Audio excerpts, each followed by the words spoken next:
Hey guys, my name is Elijah, and in this tutorial I will show you how to make cell expand with text in Google Sheets.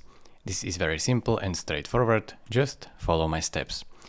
So did you ever run into a problem where you want to write some text? So let's say how to make cell expand with text. And now when I click enter, you can see that the cell is expanding. How do you achieve that? First thing, you will have to click on the cell that you want to overflow, then go right here to text wrapping and select wrap. So by default there is a overflow selected for every cell in this sheet, and by selecting wrap, your text will wrap like this when you click enter. It is really simple.